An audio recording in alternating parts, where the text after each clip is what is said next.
আসসালামু আলাইকুম, আশা করি সকলেই ভালো আছেন। আজকের ভিডিওতে আমরা আলোচনা করব জাপানের সঙ্গে বাংলাদেশের সম্ভাব্য প্রতিরক্ষা চুক্তি নিয়ে। এই চুক্তি হলে বাংলাদেশ কি কি পেতে পারে এবং আন্তর্জাতিক কূটনীতিতে এর প্রভাব কতটা গভীর হবে তা জানবো আজকে বিশদভাবে। ভিডিওটি শেষ পর্যন্ত আমাদের সাথেই থাকুন। বাংলাদেশের প্রতিরক্ষা খাত নিয়ে বিশ্বশক্তিগুলো আগ্রহ ক্রমেই বাড়ছে। চীন ও রাশিয়ার পাশাপাশি এখন জাপান ও বাংলাদেশের সঙ্গে প্রতিরক্ষা চুক্তি করতে চাইছে। চলিত বছরের মধ্যে এই বিশেষায়িত প্রতিরক্ষা চুক্তি সই হতে পারে বলে জানিয়েছে কূটনৈতিক সূত্র। এই চুক্তি হলে বাংলাদেশ শুধু সমরাস্ত্র পাবে না, বরং প্রযুক্তি, যৌথ গবেষণা এবং আধুনিক প্রতিরক্ষা ব্যবস্থা গড়ে তোলার সুযোগ পাবে। 2023 সালে এপ্রিল মাসে বাংলাদেশ ও জাপান প্রতিরক্ষা সহযোগিতা বিষয়ক একটি সম্মতিপত্র সই করে এর ধারাবাহিকতায় এবার আসছে বিস্তারিত প্রতিরক্ষা চুক্তি। গত মে মাসে অন্তর্বর্তী সরকারের প্রধান উপদেষ্টা অধ্যাপক মোহাম্মদ ডক্টর ইউনুস জাপান সফরে যান। সেখানের প্রধানমন্ত্রী শিগেরো ইশিবার সঙ্গে বৈঠকে এই চুক্তির প্রসঙ্গ উঠে আসে।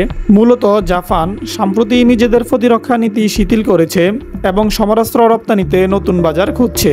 এশিয়ার ভারত, ভিয়েতনাম, ফিলিপাইন, সিঙ্গাপুর এসব দেশের সঙ্গে জাপান ইতিমধ্যে চুক্তি করেছে। এবার বাংলাদেশের পালা। এই চুক্তির তিনটি প্রধান দিক রয়েছে। বাংলাদেশ নৌ টহল যান, নজরদারি ব্যবস্থা, যোগাযোগ সরঞ্জাম ও অপ্রাণঘাতিক সামরিক প্রযুক্তি পেতে পারে।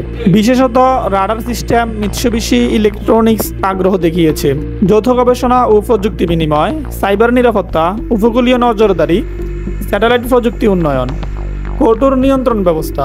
কেনা সরঞ্জাম বা প্রযুক্তি তৃতীয় দেশে বিক্রি করা যাবে না, ব্যবহার ও নির্দিষ্ট সীমার মধ্যে রাখতে হবে। বাংলাদেশের জন্য লাভ, সামরিক সক্ষমতা বৃদ্ধি। বাংলাদেশের সেনা, নৌবাহিনী ও বিমান বাহিনী আধুনিক প্রযুক্তি ব্যবহার করতে পারবে। বিশেষ করে আকাশ প্রতিরক্ষা ও উপকূলীয় নজরদারিতে নতুন মাত্রা যোগ হবে। সাইবার ও সামুদ্রিক নিরাপত্তায় উন্নতি, ডিজিটাল নিরাপত্তা, হ্যাকার প্রতিরোধ ও সমুদ্রপথে নিরাপত্তা জোরদার হবে। যৌথ গবেষণা ও স্থানীয় শিল্প বিকাশ, বাংলাদেশের প্রতিরক্ষা শিল্প ও গবেষণা খাতে নতুন যুগ তৈরি হবে। আর্থিক সহায়তা, জাপান জানিয়েছে প্রয়োজন হলে সমরাস্ত্র বিক্রিতে বিশেষ আর্থিক সহায়তা দেওয়া হতে পারে। কৌশলগত কূটনীতি, বাংলাদেশ আর শুধু চীন বা রাশিয়ার উপর নির্ভরশীলতা থাকবে না, বরং জাপানকেও প্রতিরক্ষা অংশীদার হিসেবে সংযুক্ত করবে। তবে এর কিছু চ্যালেঞ্জও আছে। প্রথমত, চীনের প্রতিক্রিয়া। বাংলাদেশ দীর্ঘদিন ধরে চীনের কাছ থেকে অস্ত্র কিনছে। জাপানের সঙ্গে ঘনিষ্ঠতা চীনের জন্য কৌশলগতভাবে চাপ তৈরি করতে পারে। দ্বিতীয়ত, ভারসাম্য রক্ষা। ঢাকাকে চীন, জাপান, রাশিয়া ও যুক্তরাষ্ট্র সবার সঙ্গে ভারসাম্য রেখে এগোতে হবে। আন্তর্জাতিক প্রেক্ষাপট, জাপান এখন পর্যন্ত 12টি দেশের সঙ্গে প্রতিরক্ষা প্রযুক্তি বিনিময় চুক্তি করেছে। অন্যদিকে বাংলাদেশ স্বাধীনতার পর থেকে 11টি দেশের সঙ্গে 20টি প্রতিরক্ষা বিষয়ক সমঝোতা স্মারক সই করেছে। এবার যদি জাপানের সঙ্গে চুক্তি হয় তবে তা হবে বাংলাদেশের প্রতিরক্ষা কূটনীতিতে নতুন মাইলফলক। জাপানের সঙ্গে প্রতিরক্ষা চুক্তি বাংলাদেশের জন্য নিঃসন্দেহে বড় সুযোগ। এটি শুধু সেনা বা অস্ত্রের উন্নতি নয়, বরং কৌশলগত ভারসাম্য, গবেষণা, প্রযুক্তি এবং নিরাপত্তার মান বাড়ানোর ক্ষেত্রে গুরুত্বপূর্ণ ভূমিকা রাখবে।